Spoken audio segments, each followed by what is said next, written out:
ప్రభువైన యేసుక్రీస్తు నామములో మీ అందరికి కూడా నా ప్రత్యేకమైనటువంటి వందనాలు. మత్తయి సువార్త 24వ అధ్యాయము 40, 41. ఆ కాలమున ఇద్దరు పొలములో ఉందురు, ఒకడు తీసుకుపోబడును, ఒకడు విడిచిపెట్టబడును. ఇద్దరు స్త్రీలు తిరగలి విసురుచుందురు, ఒకత్తి తీసుకొని పోబడును, ఒకత్తి విడిచిపెట్టబడును.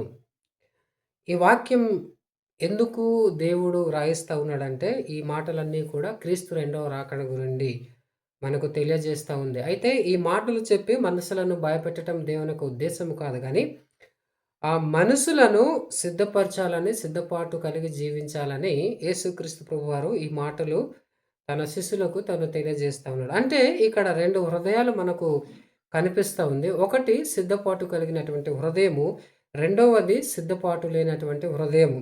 సిద్ధపాటు కలిగినటువంటి హృదయం ఏది అని అంటే, యేసుక్రీస్తు ప్రభువు దేవుడని, ఆయన నా పాపం కొరకు ఈ లోకానికి వచ్చాడని, సమాధి చేయబడి తిరిగి లేసి ఆయన రక్తం ద్వారానే నాకు రక్షణ అని ఎవరైతే హృదయం ముందు విశ్వాసం ఉంచి నోటితో ఒప్పుకుంటారో, ఆ క్షణమందు వారు రక్షించబడతారు.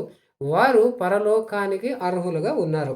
మరి సిద్ధపాటు లేనటువంటి వారు ఎవరంటే, వారికి ఇవ్వబడినటువంటి సమయాన్ని వృధా చేస్తూ మారు మనసు లేనటువంటి వారు, రక్షణ పొందనటువంటి వారు, వారందరూ కూడా విడువబడతారు. వారు ఒక్క ఇంట్లోనే ఉండవచ్చు, బహుశా వాళ్ళ భార్యాభర్తలు కావచ్చు. కానీ ఎవరైతే రక్షణను పొంది ఉంటారో, ఎవరైతే యేసుక్రీస్తు ప్రభువుని సొంత రక్షకునిగా అంగీకరించి ఉంటారో, వారు మాత్రమే పరలోకానికి అర్హులు.